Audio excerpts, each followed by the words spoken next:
Hello, welcome to the Garden Gurus Live. I'm Trevor Cochran. It's great to be back. It's been a while. We've all had our winter break, and the team here have been super busy. We've been doing other projects through the winter. In fact, I have just flown in from Singapore. I've been back up there. As you know, we did the Garden Gurus up there last year. We're doing a food show at the moment that we filmed in Australia and go to air in Singapore. So I've been doing all the groundwork and got in at good old 2:30 this morning. Been out in the garden. I've been out with our landscape team this morning. It's been fantastic. It's very cool and wet here in Western Australia. But at the beginning of this week, I started in Sydney and I couldn't get over just how hot it has been. In fact, a bit later on, we've got a special guest joining us, and that special guest is going to sort of talk a little bit about weather right across Australia and the challenges that comes with that. I reckon Sydney is about 3 weeks ahead seasonally on where it was, let's think about this, 12 months ago. You know, it's really interesting how warm it's been on the East Coast, not necessarily in Victoria. I know it's been pretty cold and wet down there, even worse in Tassie. And of course, Perth has been really cold and wet, and we're looking forward to. We had record rain again in August. We're looking towards probably having record rainfall in September. There's the background. It's so good to be back, and of course, the primary thing of this show, or purpose of this show, is to make sure that we are helping you with your garden problems. We've got a whole bunch of regular friends. Paulie Michaelatis, I've got your questions, Paulie. We'll answer those a bit later in the show. Those of you that have been sending questions through for a period of time, we're going to answer them for you today. We've got a whole bunch of regular friends: Christine Rankin, Fiona Hadley, Troy Devereaux. You're all here, which is fantastic. It's great to have friends and family back with us. We've got our Garden Express question of the day, a $50 gift voucher to go shopping at Garden Express. Remember, they are your shopping destination 24/7. They are just fantastic, and they've got everything. We will talk to Rowan pretty soon as well. I'm sure he's probably got some things that are going on there. Today is all about just catching up with some people, but maybe what we will do is move straight in to catch up with a friend of ours, Angie, and I think there she is. Hello. Good morning. Hi, everyone. It's great to have you join us, Angie. And the reason we've got Angie, you're going to see Angie on the Garden Gurus through this series, and a lot of you will already know her. If you're subscribing to the Yates newsletters, if you're getting any updates on what's going on, Angie is the person who makes that all happen. And I thought, what a great chance for us to have a chat. So maybe, Angie, if you want to just tell us a little bit about yourself for a start. So I'm a rusted-on gardener. I just love gardening. So I've been with Yates for 26 years now. So I write about gardening for a living. Sorry, just as we went on to air, I got a frog in my throat. But okay. I write about gardening for a living, and then go home and work in my garden. So I'm just so fortunate to be able to write about and be involved in an industry that I'm so passionate about. So I just love, I just love gardening. My teenage boys tell me that if I don't get enough gardening time, I have my cranky pants on. I just love gardening. I have so much joy in growing edible plants. I love going out to our veggie patch and picking things for dinner. I love filling my indoor rooms with lots of plants. I just love it. So it's a wonderful industry to be in, and it just it fills me full of joy. And Angie, you're working for probably the most iconic brand in Australia when it comes to gardening. Yates have been servicing the needs of gardeners for well over 100 years. What is it? Is it 130. Actually, it's 135, I think. So yeah, we've been around for a while. So it started with Arthur Yates, who came out from England originally to New Zealand, and then looked at Australia and thought, I wouldn't mind living there, and then saw an opportunity to start selling small packets of seeds to home gardeners, and they'd never had the opportunity to buy small packets. It was really only farmers and broad scale agriculture that was getting seeds, and so suddenly all these home gardeners were able to have access to vegetables and flowers and all sorts of plants that Arthur was putting in small packets, and it's just gone from there. So and evolved in humble seeds, and then gone from there. Yeah. I was going to say, Yates today is a very different company to what Arthur. He probably never dreamed that there would be so many different products that are designed to provide solutions to people in the garden. And one of the reasons I really wanted you guys on board in this series is, and you've always been supporters of the Garden Guru since we started 22 years ago, but there's a very important reason for that, and that's we have this symbiotic relationship. We spend most of our time on the TV show answering people's questions, so problems and things that are going on. And Yates has built its whole business about solving people's gardening problems. So it just made so much sense to get you involved. Tell us a little bit about what you've done so far. With helping people work out what they should be doing in their gardens in spring. There is a lot to do, and it can feel a little bit overwhelming. There's so much to do, but we can just break it down into some really easy steps. So the things we talk about are looking after your citrus at this time of year, particularly on the East Coast, and in a few weeks' time for you guys over in the West, is making sure that the citrus are well fed, they're protected from citrus leaf miner, the dreaded citrus leaf miner. So that's really important. Yep.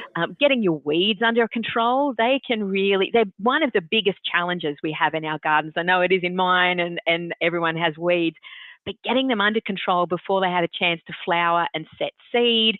I've just got 15 cubic meters of mulch delivered in my backyard. Wow. So that's my weekend planned, in addition to using things like Yates Zero Triple Strike just to get those weeds under control. I'm going to be feeding my citrus. They're very, very hungry. So making sure that they're well fed and preparing my veggie patch for spring. I think that the frost is probably not going to make another appearance this year where I live anyway. So now's the time to mix some dynamic lifter into the soil and making sure the soil is organic, rich and healthy. And so when the seedlings go in or I plant the seeds, they're just going to be jumping out of the ground. Now, you've been providing advice to home gardeners on behalf of Yates for a long period of time now. And one of the very difficult things, and I always had massive respect for the likes of Don Burke and Peter Cundall and these days Costa, because I understand how hard it is to talk about garden problems when we have such a big country with so many different climatic zones and so many things going on at different times. So, you're answering, people who are dealing with, hot, humid conditions in the north, at the same time, people who are freezing and, sometimes completely sodden and drenched in Tassie, and helping people out. What are the most common questions you're getting asked just at the moment? So where it's wet, often poorly drained soil, root rot, those sort of conditions, they can be really challenging. So what people can do to help fix poorly drained soil, and gypsum is a really good thing to add to the soil. Lots of organic matter as well. It helps to break up heavy clay soil and improve the drainage. Where it's hot and humid, we get mildews and leaf spots and all sorts of problems like that. Citrus, I mentioned before, citrus is something that hopefully everyone's growing at home. Everyone needs a lemon tree in their backyard, but why is my lemon tree yellow? Why is it not producing any fruit? And we get waves of these different pests and diseases and problems throughout the year. So as we're coming into spring, people are talking about bronze orange bug, which is, people often call them stink bugs. Yep. They're starting to make an appearance, at least on the East Coast at the moment. What do we do for them? Talking about lawn grubs. How do I stop bindi in my lawn? Because we need to make sure gardeners, they need to have their proactive pants on and get their bindi under control. Bindi is a really big one because right now is the time to treat it. Leave it for another 4 weeks, it will have set seed and you'll have prickles. So, it's a classic example of the timeliness of these kinds of problems. It doesn't matter whether you're in Brisbane or whether you're in Melbourne at the moment. Bindi will be popping up. It's certainly popping up in my lawn. I was thinking about it. I've got to treat it this weekend because if I don't do it this weekend, by the end of September, it's too late. That's right. A really common question that we get is people at the end of September and through October is, I've got bindi prickles in my lawn. How do I get rid of them? And it breaks our heart to say, I'm really sorry you can't get rid of the prickles. It's something that you needed to control in winter and early spring. So yes, get onto your bindi. Same with being proactive about citrus leaf miner. That's really important to get onto that early because once the leaves are damaged by the citrus leaf miner larvae, they're permanently damaged. So being proactive, and you get into the swing of knowing when you need to be proactive in your garden and control and prevent all the pests and diseases that are going to rear their ugly heads and try to spoil the Angie, garden. I've got to raise this. You've introduced yourself to the people that are tuned in here. A lot of these people have been friends for a long time, and they're joining us all the time. Some of them take liberties, so they know me now so well. Christine Rankin is a really good example. She thinks maybe Yates can assist to get rid of the fungus that's grown on my face over the winter period of time.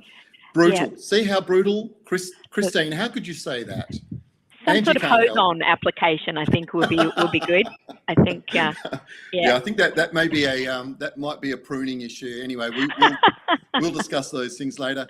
Angie, look, it's really lovely to chat with you, and I'm hoping you wouldn't mind joining us on a weekly basis through the season. There's myself, there's a whole bunch of other people that will be co-hosting through the season. It'd be great if you could come on every week and maybe give us your top 5 things that need to be done in the garden. From a pest control point of view, Yates have done some amazing work. In fact, I will ask you about one product, because I know I ordered some that just turned up yesterday, which is fantastic. But, control of nematodes in gardens is a really big deal. And so many people are planting tomatoes at the moment.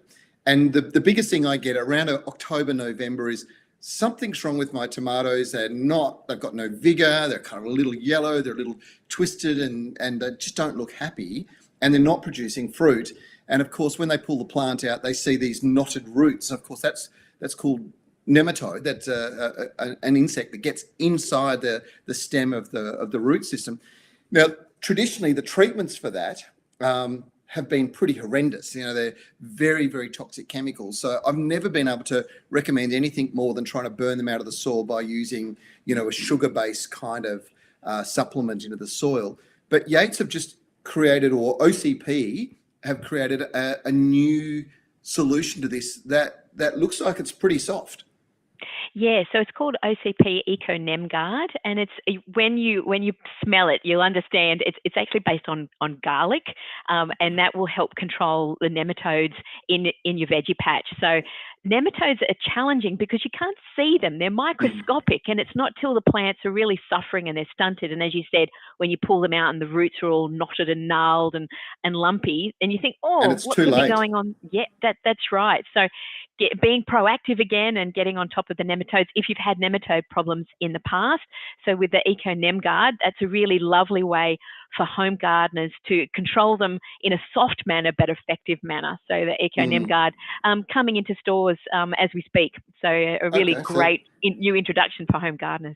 Well, this is the thing. This is what Yates really are famous for, and that has been the innovation, that constant being at the forefront, and really that's what the Garden Gurus is about, is showcasing innovation. As a horticulturalist myself, who grew up in the industry as a grower and then as a retailer later on, one of the things that I love the most is all the new plants, the plant breeding, the improved genetics, and of course the biggest development in the last 20 years has been this recognition that we can't keep using those very toxic chemicals that were once commonplace. And so at the very forefront, companies like OCP and Yates have been developing these soft solutions that allow us to get on top of these problems and not poison ourselves in the process. We want to make gardening as safe for everybody as possible. So helping people in that soft way to achieve gardening success is really the holy grail, because once you've achieved gardening success, it brings you even more joy and even more lettuces and tomatoes or whatever you're growing. Yep. And that's good for you, and it's good for the planet. It's good for our souls. So if we can help people on their gardening journey in that way, I think that's great. It is. Well, look, thank you so much for joining us. It's been great catching up. It's good to introduce you to the team.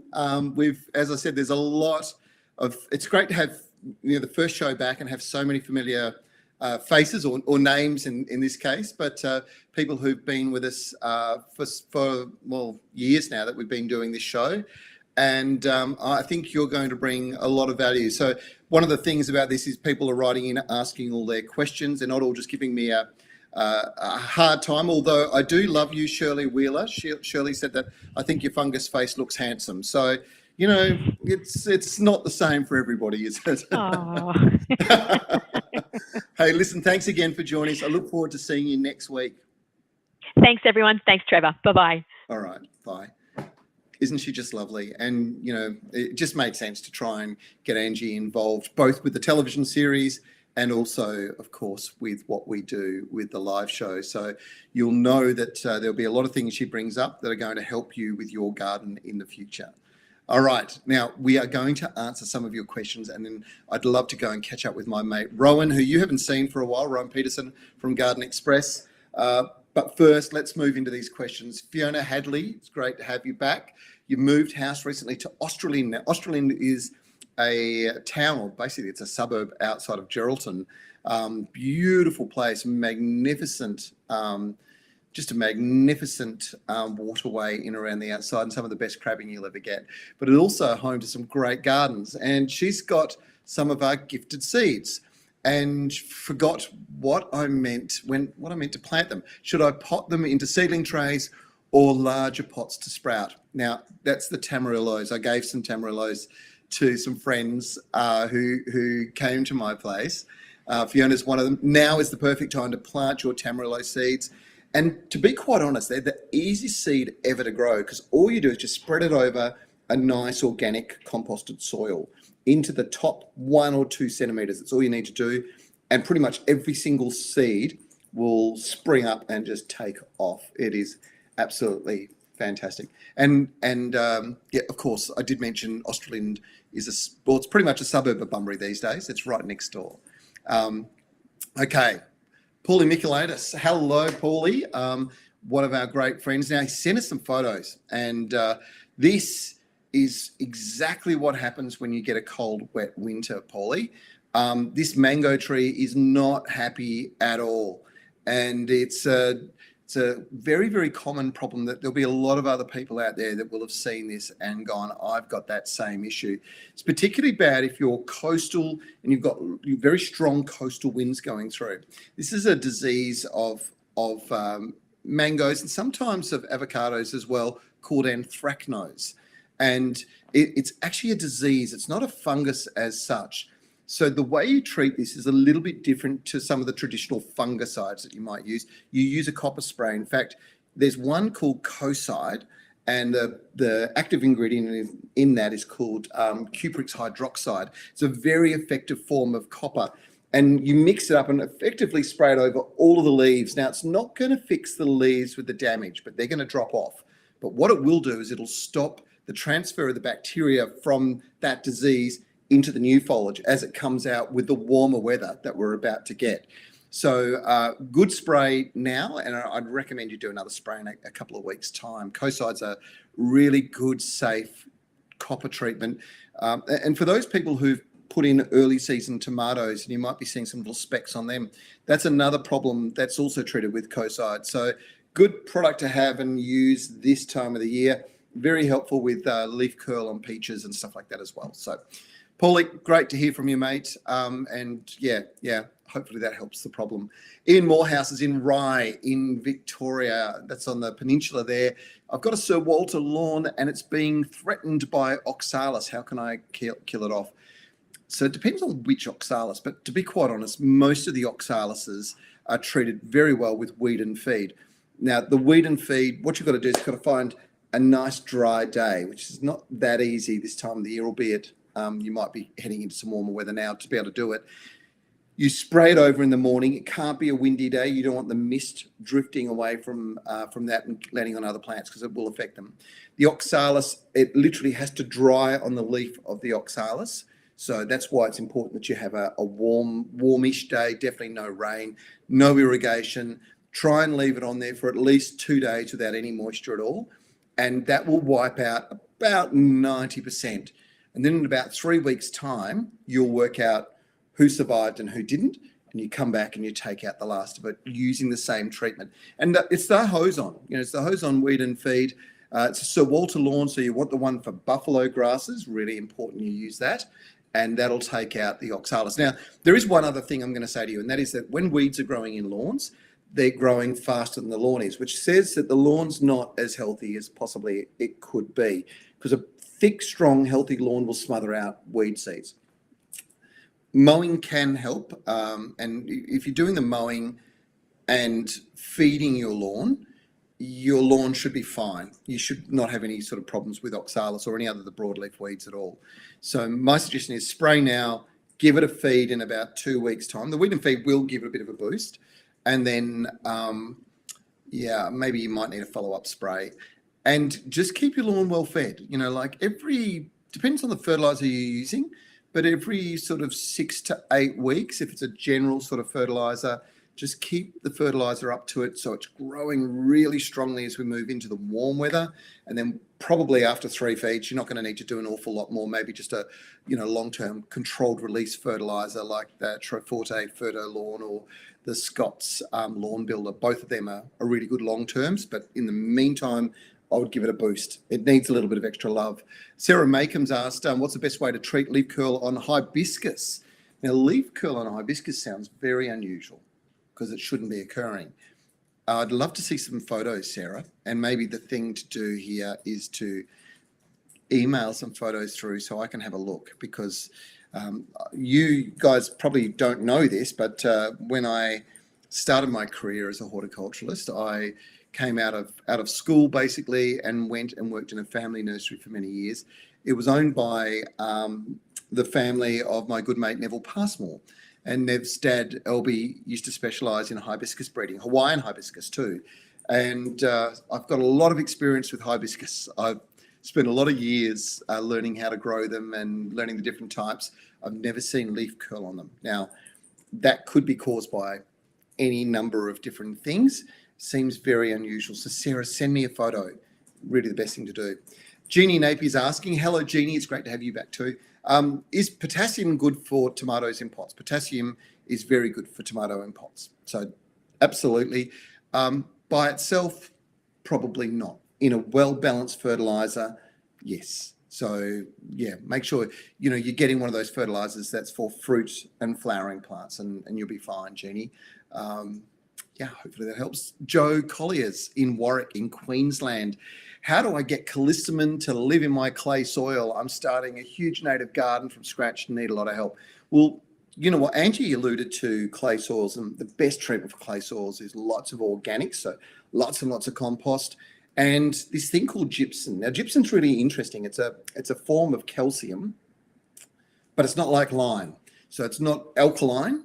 It sits right in the middle of the scale. And what it does, when you apply it, it gets into the soil and it actually literally creates a crumbly texture. It opens the soil up. So that's going to help enormously. If you're finding you get really, really waterlogged, then the solution, as far as I'm concerned, is a little bit of coring, a little bit of gypsum, and then plant into mounds. So in sandy soils, we plant into bowls. So, we dig a bowl out, plant in the middle, water runs towards the plant.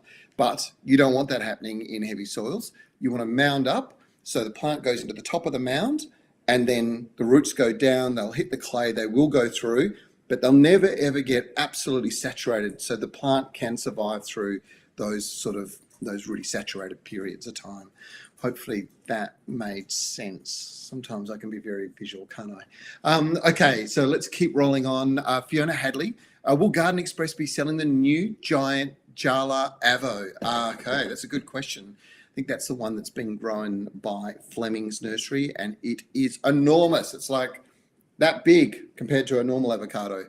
So what I think we should do is maybe go and see if we can get Rowan Peterson online.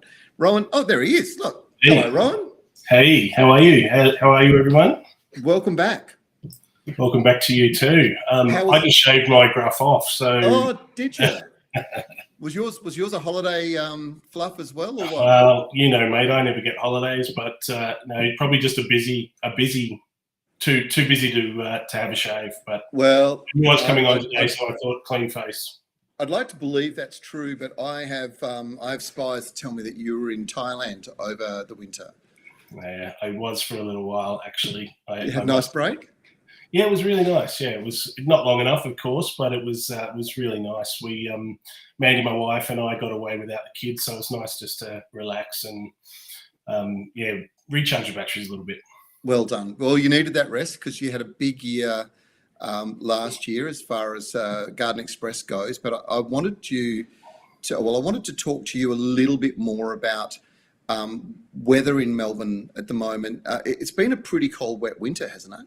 It has. It's been incredibly wet lately. Although someone came into my office before and said it was going to be 24 today. So Take that. typical Melbourne weather, up and down. But it has been cold and it has been incredibly wet the last week or so.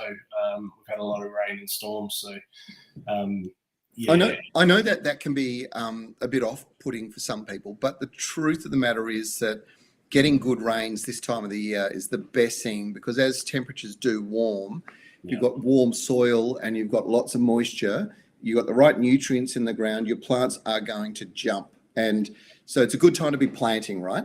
Absolutely the best time to be planting, and it does feel like it's going to be a really mild, beautiful spring. It just feels like that weather's behind us now. Although in saying that, they are forecasting some more storms tonight, but it just feels like it's going to be a really good growing season. When I wander around the nursery, it just feels right. Now, Rowan, you know this, but I haven't told everybody. But Holly's producing today, and we've got Holly's mum tuned in as well. So hello to Holly's mum. But Holly, just a little bit further up that list of photos that are being sent through from people, I noticed there's one with a Wollemi pine, and nobody knows Wollemi pine better than Rowan. So just thought I might ask you, Rowan. We've got Jeff McLennan from Porapunka in Victoria. I hope I pronounced that right. He sent us some pics. Yeah. Are you able to show us those pics? Oh, sorry. She's munching away. She's like making little crunching noises in the background, and having a nice old time. But what he said is basically, I'm hoping you could help out with a solution before we lose it. It is as old as the first release to the public. So this is one of those original first release Wollemi pines. Yeah, truly wonderful example. Love to see it survive to later generations. What are your thoughts there? What's going on? Look, to be honest, we're finding that the trees, as they get larger and larger like this, so being that this was one of the first release, which was 2006, are tending to lose those lower limbs. And it's because in the wild, these guys are in canyons and they're growing straight up to get to the top of the canyon, then dropping their leaves. And what you will have noticed in that photo is it's starting to get some shoots coming out of the bottom too. So it's a naturally coppicing plant. Yep. So as it spends its energy to get up above the canopy, it's going to drop off those lower limbs and start to shoot out some new shoots. And it just seems like we've got some here in the nursery. Trevor, you've seen those as well, and they're doing a similar thing, dropping off their lower leaves. And look, that photo. Yeah, sorry. This is a unique plant, but I've got the bunya pine, for example, at home in my garden, and as it gets to a certain point, those lower limbs of the bunya pine, the younger ones, all start to die off. The best thing I do is just go and prune them off. But I did notice on this plant that it has some sap leaking out, so I'm a little worried that there might be a borer issue. Yeah, I didn't quite notice that in the picture. Yeah. So certainly with something like that, you want to have systemic insecticide on that tree as well. But I'd recommend, from my point of view, removing those lower dead branches, encouraging that coppicing, that those other plants growing up, because that's how they grow in the wild naturally, and just maybe treat for that particular boring problem. It might not be, but it just seems like there's a bit of sap flow coming out there, and that might be the solution. Mate, tell me, what are you guys doing? Is everybody just sitting around the heater at the moment with your feet up, talking about the football? Is that what's going on? Look, I wish, mate. No, we are in the heart of our dahlia and hippeastrum season. So, and finishing off our bare root roses, bare root fruit trees, and ornamental trees, but right in the middle of our dahlia and hippie season. So, Dave's dug it all out of the farm now. All of those have been dug and have been online for a little while. So, yeah, it's all about summer flowering bulbs at the moment for us. So, yeah. Dahlias, hippies, liliums, gladdies, things like that. Okay. Was it this time last year? Was it this time the year before? I'm trying to think. I think it was this time last year. I got a chance to go out to the farm and spend some time with David on the farm when the hippies were in full flower, and we got some amazing vision of that as well. They are just, I still think that hippieastrums are the best flowering bulb you can get your hands on. But now's the time to be actually putting them into the garden, right? Or into pots? Yeah, either way, mate. You can obviously a hippeastrum bulb is very similar to a daffodil or something like that, whereas the flower's already stored in the bulb, so it's quite easily going to grow in a pot or in the ground or even in a vase of water. You've seen those types of things that we've done in the past. So they're fantastic. You can grow hippeastrums in many different ways. Mate, the other thing that talking about things that are seasonal, and we're just about to come out of that season. So bare-rooted rose season is always a big thing through the winter, that when the roses are dormant, the 2-year-old roses get dug and put into bags with sawdust around the roots and shipped all over the country. Have you guys got anything left in that space at the moment? Just about the end, I know. Not very much, to be honest. So we released, I think, maybe this time last week or potentially the week before, we released our last chance Lucky Dip roses. I think there might be, it'll be under 50 left of those. So it's a 3 rose pack. You're going to get 2 premium roses and 1 regular standard rose, but also some rose fertilizer and rose dethorner, all part of that Lucky Dip pack, which is valued at $123, down to $74, just to clear out those last lot of roses. But like I said, there's not too many left. I have to admit, I follow you guys on social media as well as visit the website. I was wondering, and we'll keep this between ourselves, so please don't anybody mention this to Chloe, but did the cold get to Chloe at some point during the winter? Because did I not see a whole bunch of the team doing some kind of crazy rose dance when... Yes, you did. So that was how we go about packing our dips. They fun down in the warehouse. Yeah, absolutely. Nice that you should mention that. I think she probably there was a few of them down there just doing a bit of a crazy dance. I was trying to work out whether it was just really cold and they needed to move, or maybe that they had slipped something into the coffee or something like that. And it's probably a mixture of both. Hey, the other thing, I know that now's the time to be thinking about summer flowering bulbs generally. Have you got any kind of deal that you can kind of do for us? Yeah, absolutely. So we've got a summer flowering collection up online at the moment, and that's a mixture of liliums, dahlias, and gladdies. So you get in that pack, you get just bear with me for 1 second. I should know this. I caught you. You get a pack of 8 liliums, so they're the mixed variety, LA hybrid liliums. You'll get 2 mixed colours of dahlias in that pack and 10 packs of mixed gladioli. So it's a really good starter pack, if you like, put in your garden to get some flower come summertime. Right. It's valued at $49.40, down to $30, so 35% off. Oh, can you put one to one side for me, please? Because I don't have any liliums at the moment, and I want to put them in so that I get some sort of early summer flowering. So they'll be fantastic. All right, definitely put a pack to one side for me. I can do that. And on the liliums, I believe this afternoon, if not this afternoon, it'll be early next week. We're going to do some reductions across the lilium range. So keep an eye out for that one. There'll be some really nice varieties amongst that. I will. Now, look, there was just one question we got earlier on, and there's a brand new avocado that's just starting to hit the market. And it's a giant avocado. You probably know about this. Yeah, I've seen it, yes. Are you guys going to be able to find that one and get it on? I would say yes, definitely we will have that probably next season. At the moment, it's Fleming's. Fleming's are bringing that out. We have a fantastic relationship with Fleming's, as you know. So they're being grown up in their Queensland facility. So we don't have any right now, but it's definitely something that we will have in the future. It's definitely one that I'm going to get off you to put into my garden. I've got some great avocados. Isn't it huge? Yeah. It's a football. It is, yeah. Yeah, super cool. Rowan, this has been great to catch up with you. I hope you can continue to join us each week as we roll this out over the spring and right into the summer period. Absolutely, yeah. We'd love to be involved. Thanks, mate. Give my best to David and Chloe too. I will do. Okay, so folks, if you want to get your hands on any of these deals, the way you do it, gardenexpress.com.au. Of course, you shop from the comfort of your armchair, 24 hours a day, 7 days a week. The best thing about it is they deliver it direct to your door. And this is a great family company.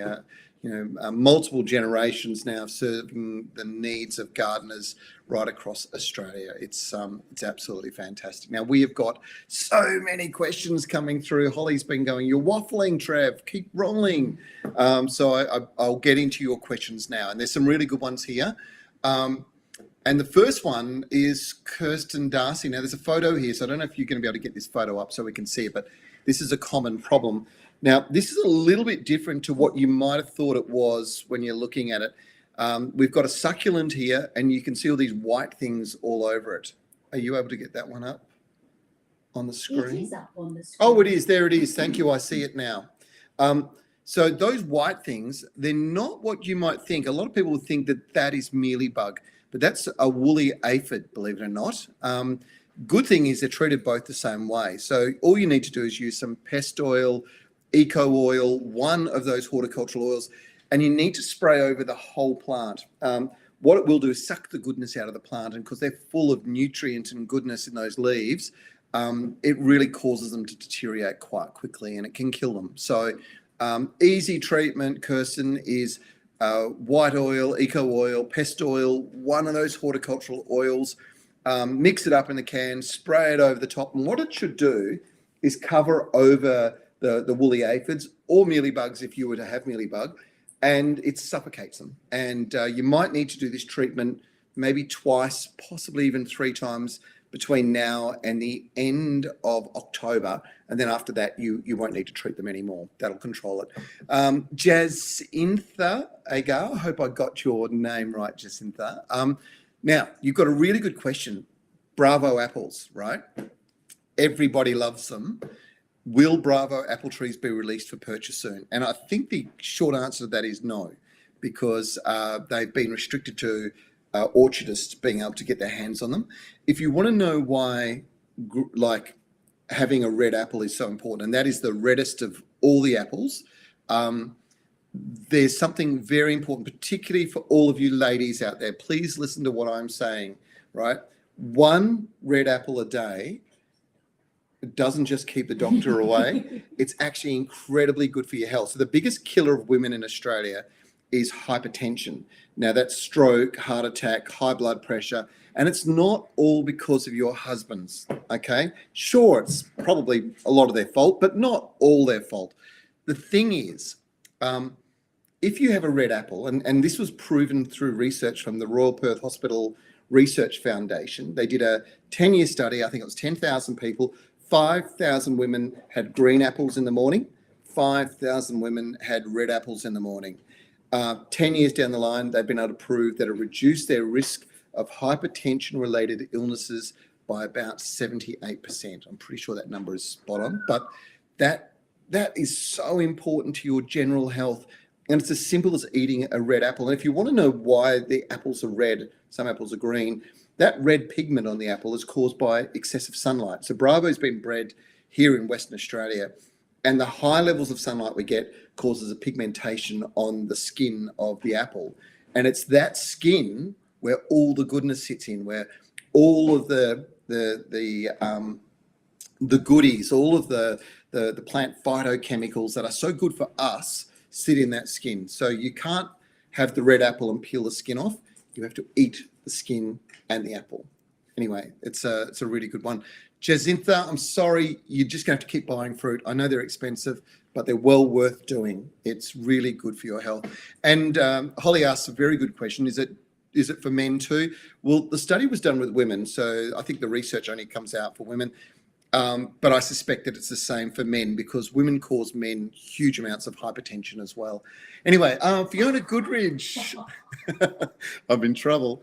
Fiona Goodridge is in Hammersley in WA. Hello, Fiona. Good morning. Nice to have you all back. Would it be okay to prune a pin cushion Hakea now?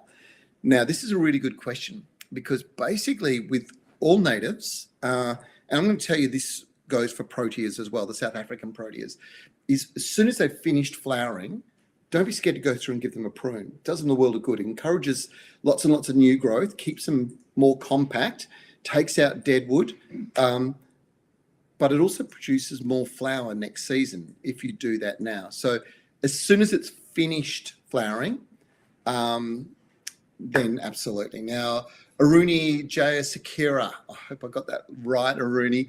I've pruned and repotted a standard rose bush in a larger pot, but I want to put a few strawberry plants in the base, and I wonder whether it's a good idea. It's a great idea. Absolutely fantastic. If you've got it in really good quality potting mixture, terrific way to grow strawberries. They work really well. So you probably heard about companion planting. Some plants grow really well with other plants.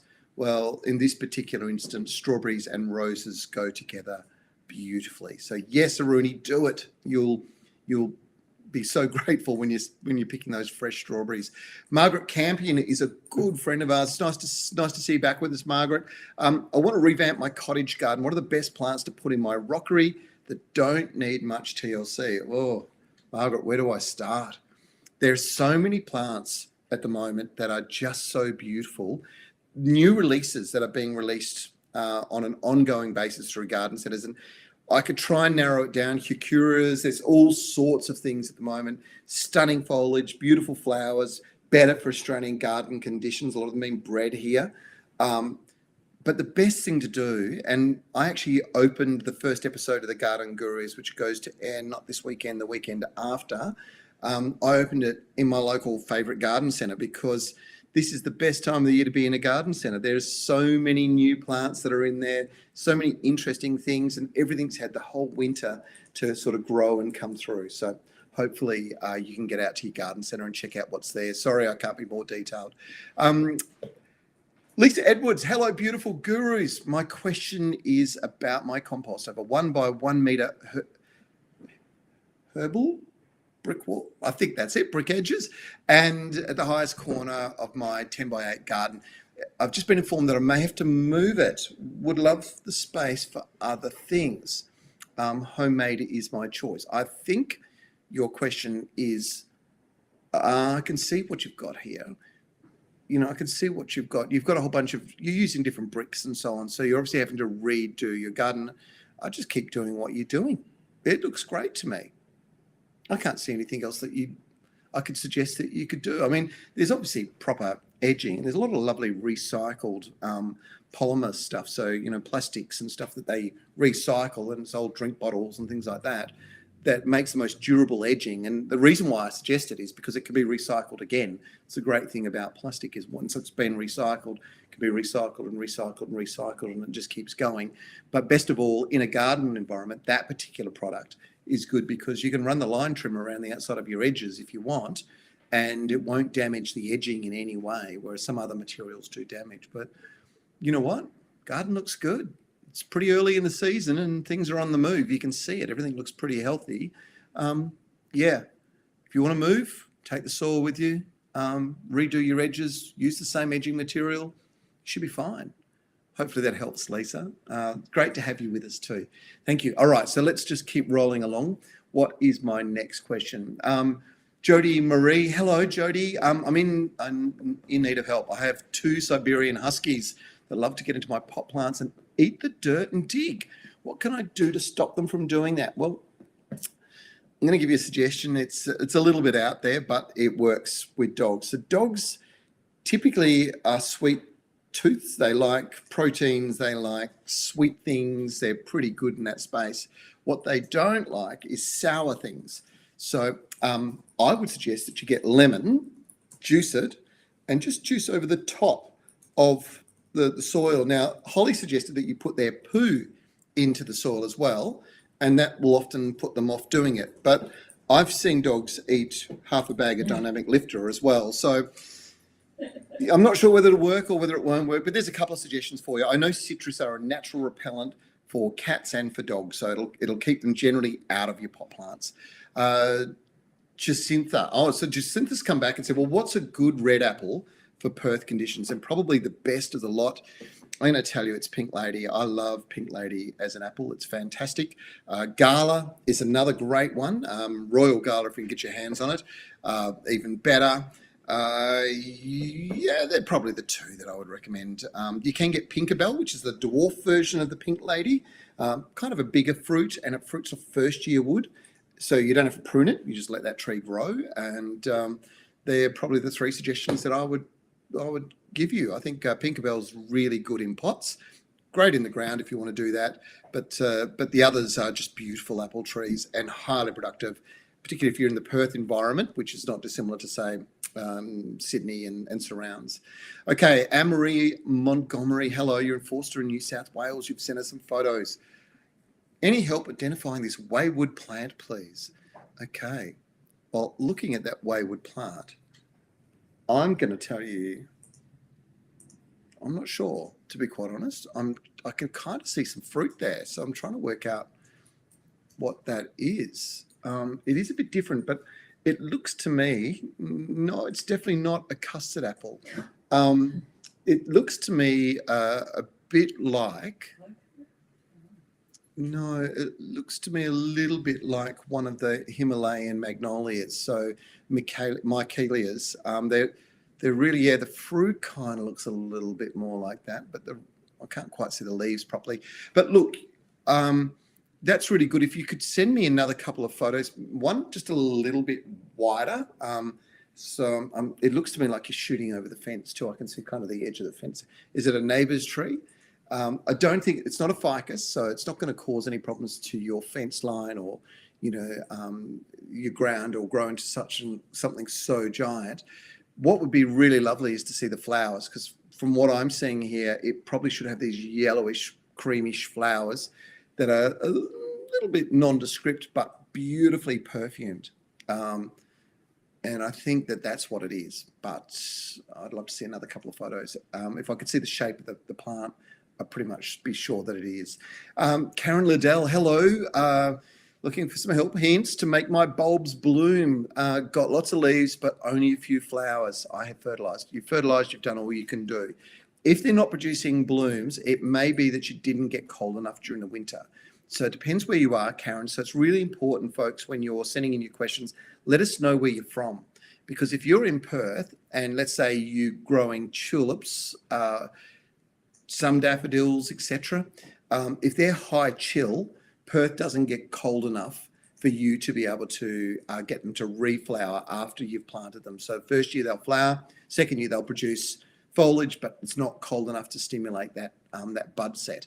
And I think that might be what it is. I suspect you might tell us that you're from Perth or Sydney or Brisbane, and it's just a bit too warm for them to re-trigger. You can cheat, okay? So next winter, they grow happily through the spring and the summer, die down during the winter. Next winter, you can pull them out and pop them in the crisper. It's an old trick, and it seems to trigger a fair bit of flower. So hopefully that helps. Colleen Emmett, hello Colleen. What fertilizer do you put on banana palms? Well, if it's a banana plant producing banana fruit, it's actually nitrogen, and they require large amounts of it on a regular basis. Now, you can provide that through something like Troforte, which has got a regular delivery of it, but don't be scared to go stimulating growth a little bit more than you would normally with the recommendation. So I'm saying use more of that Troforte, and you will get some fantastic things. Annie Michaeladis, hello Annie. She's responded to Sarah, just said that she's also got curly leaf hibiscus in a pot struggling. It's interesting. I would love to have a look at some photos, guys. Send me some photos of those leaves. Typically, something that normally curls the leaves on a hibiscus, it can be caused by three things. One is it can be a nutrient deficiency. Manganese deficiency in hibiscus causes the leaves to curl around like this. To get them twisted like that is often caused by a bud boring caterpillar. So that's quite a common problem for curly leaf. And sometimes it could just be that it's really cold, and hibiscus are a tropical plant. and that they're just not opening and forming properly. There is a last thing that often can cause a bit of twisting on new growth, and that's when you get mites affecting the growing buds. It can cause a little bit of twisting, but it's actually out of season. So mites, thrips even, probably not now. I don't think so. Not during the winter. They're active during the warm season. Sandy Jewel, hello. I've got a jade vine on an arch. Jade vines are gorgeous. So you've got to be in really warm tropical conditions. You are in Brisbane. It's flowering for the first time. 4 long blossoms. I'm so excited. I would love to see a photo. Send me the photo, please. The top of the vine has suffered through the Brisbane weather, so it's worrying you a bit. Look, I think we're all coming into the warmer season now. The jade vine will grow out of any wintering. Brisbane would almost be on the edge of what's possible to grow when it comes to jade. So my suggestion to you would be that you take a look at probably leaving it for a couple of years just to harden up. If anybody's trying to grow one south, almost impossible. It's a really difficult one to grow, but the most beautiful jade flowers. Be lovely for you to share a photo, Sandy. I would love to share that with everybody. Christine Rankin from Stirling. Hello, Christine. Let me think about this. Should I answer your question? Just one question. Is there a specific spray and certain time to spray for chili thrip? Well, there's a few sprays out there at the moment. Chili thrip's not affecting anybody on other parts of the country that badly. There is a Rich Grow product out there. It's a granular insecticide, and I have found it to be incredibly effective on chili thrip. In fact, I've targeted a large rose garden and just targeted some roses with this, and you literally shake it out over the soil, water it in. It's taken up by the roots through the sap, and the chili thrip, when it gets on there, it will kill it off. Interestingly enough, those plants have all grown beautifully. The others have suffered really badly that weren't treated. So it says to me that this is incredibly effective. So hopefully that helps. Now, let me work my way through. Christina, hopefully that helps you. That's the product I would be using. You'll see it. It's a granular Rich Grow product in a yellow, I'm pretty sure it's a yellow container. Fiona Hadley, you're back. I planted daffodils and tulip bulbs, and hastily, when you moved to Australind, okay, that's right, you mentioned you moved to Australind. The tulips are about to flower, but they're only just above ground level. What have I done wrong? Probably just not enough nutrient, and it doesn't hurt to give them a feed right now. It will push the flowers up a little bit long. You'll end up a little higher. You'll end up with longer stems.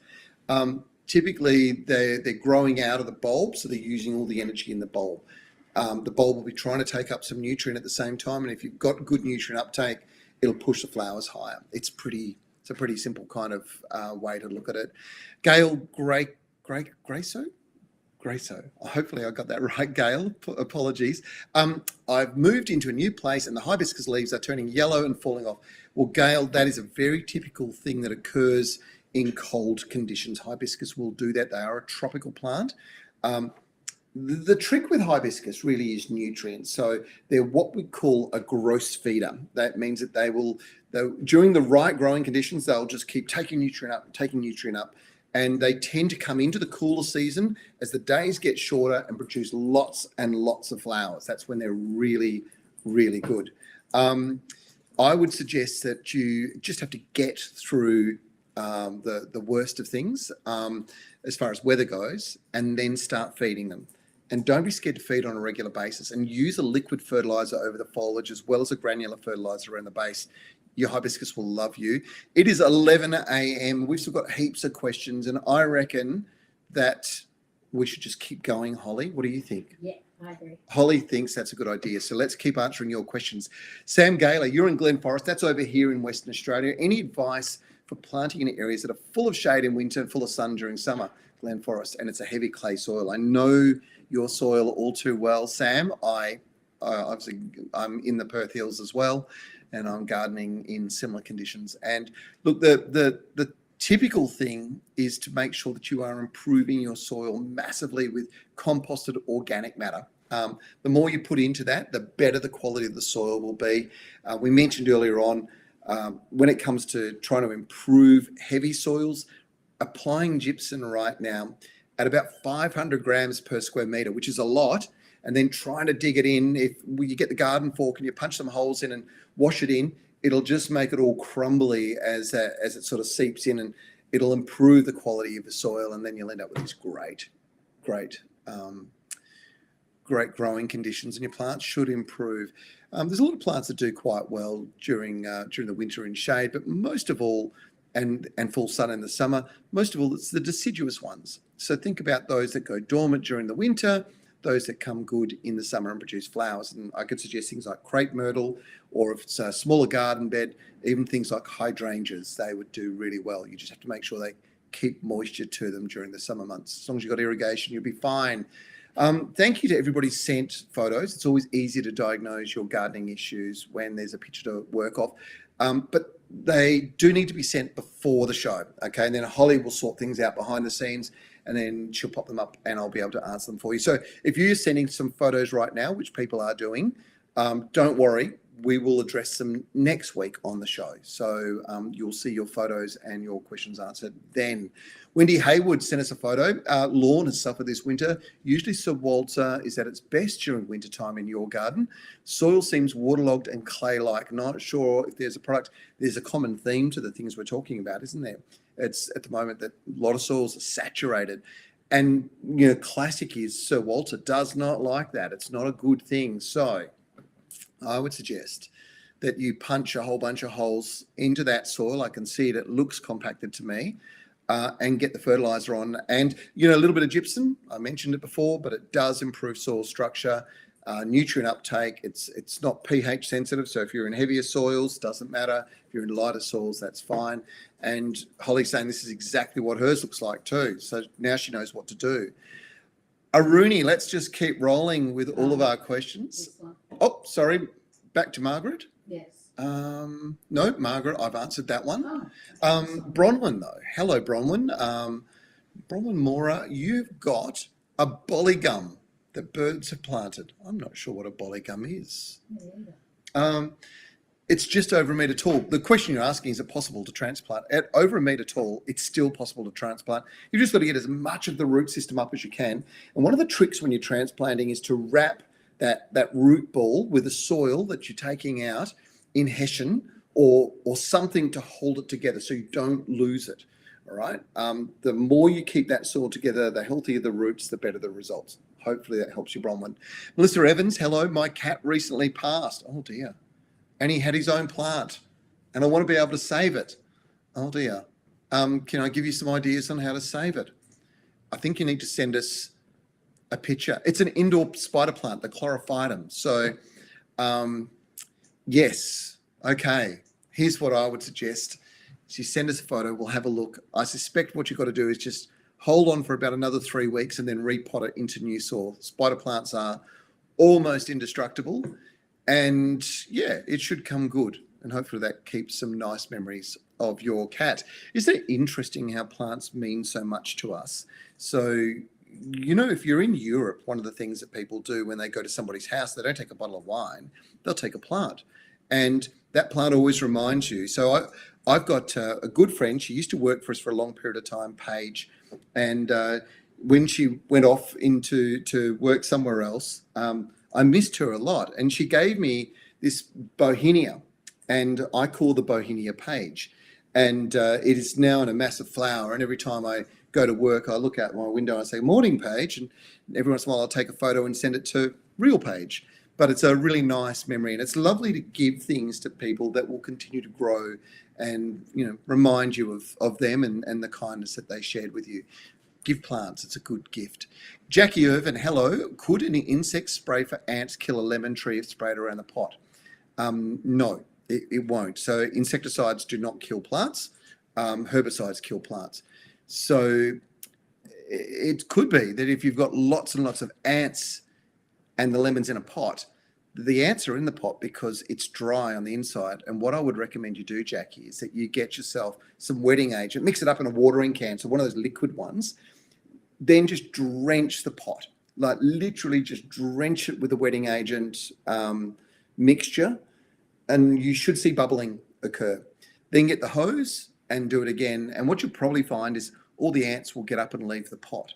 They won't like it when the water's getting through. But what they do is they get into the soil and they, for a better word, and I don't have it, but for a better word, they drool over the soil and it puts like a waxy coating or oily coating over the sand particles.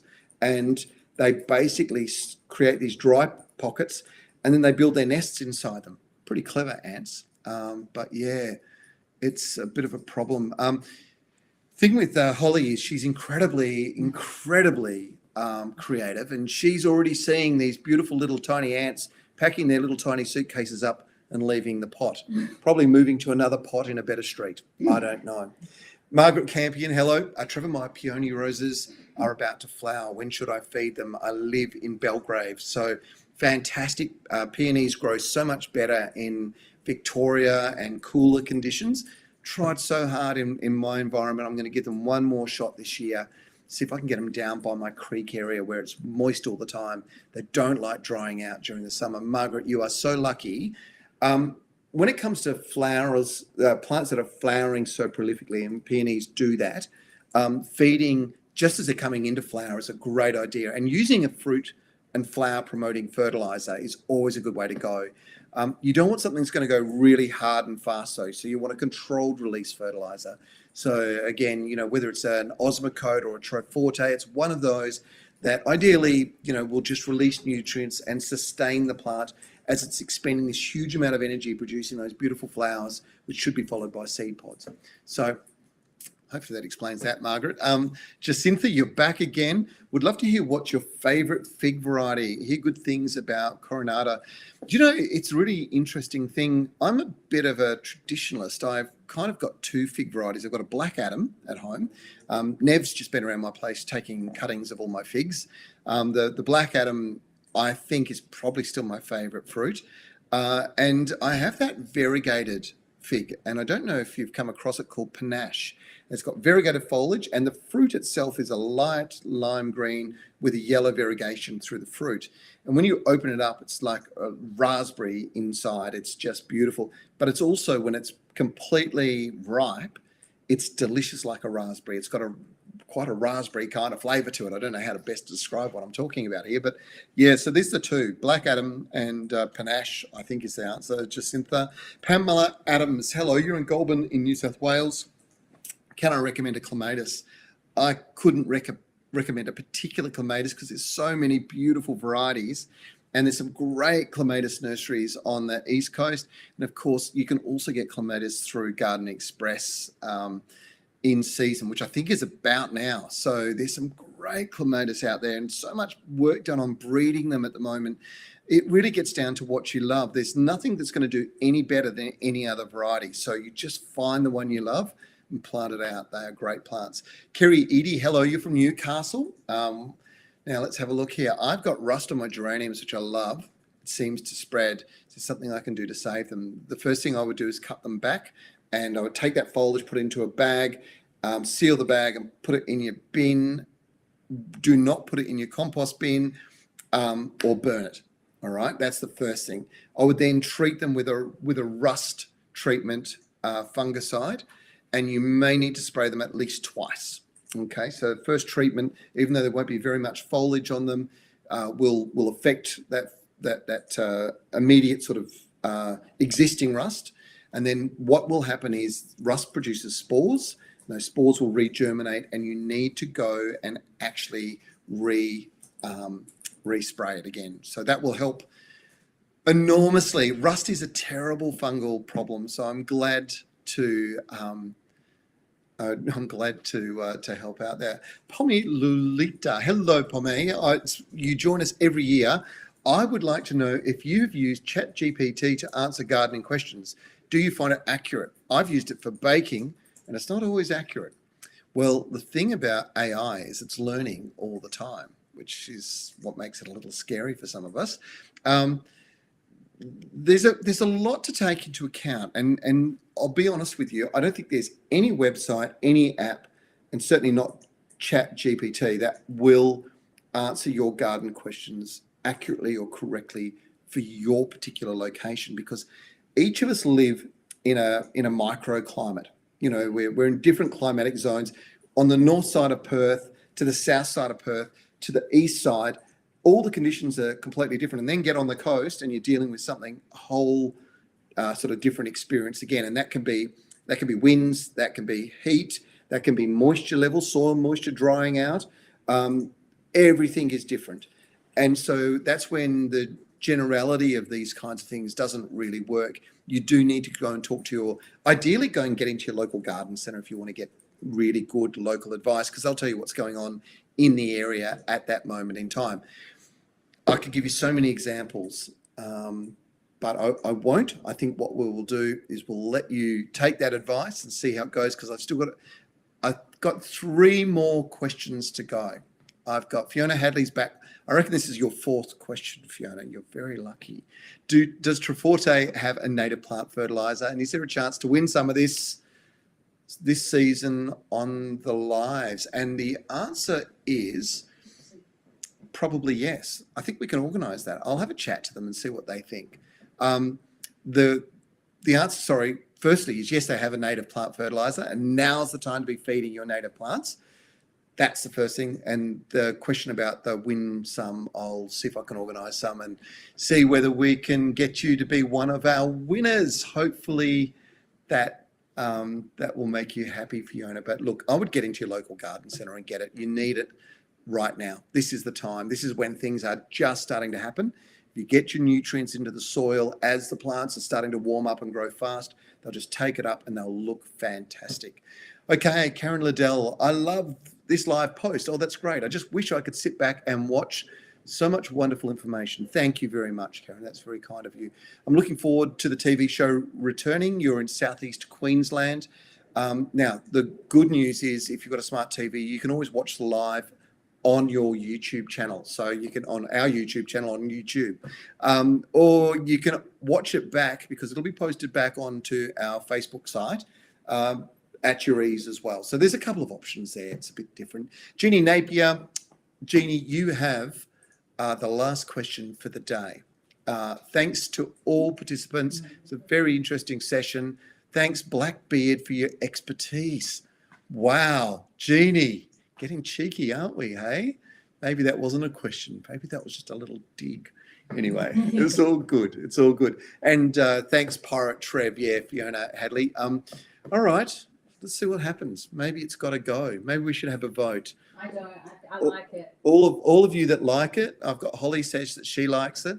All of you that like it, please tell me you like it. All of you that dislike it, tell me, and I'll tell you what I'll do. If there's more dislike it, it's coming off. And if there's more like it, it's staying on. It's going to grow bigger and fluffier. All right, that's how it'll work. Such a strange thing talking about me with a beard. The winner of our question of the day has got to be Jeff McLennan. Well done. He's asked about the Woolamai pine, and it was a really good question. And the photos were great, so we could have a talk about it. And it's probably one of the most mature Woolamais I've seen as well, Jeff. So congratulations. There you go. There's my voice just about to go too. Thank you. Oh, look, it's getting from Holly that everybody's saying keep the beard. That's great. Thank you, everybody. It's looking pretty positive on the beard side of things at the moment. We are going to be back next week. In fact, we're going to be back every week over the next few months. We will be answering your questions on a regular basis. We will have competitions. We'll get the likes of the team from Yates. We'll get the team from Garden Express join us. We'll have some special guests. Holly will be making sure that it just pumps along and that all your questions get asked. It's really, really cool. I really appreciate your support. We only do this because, we know that it really helps you. And it's a great chance to connect and say hello. So thank you, everybody, for joining in.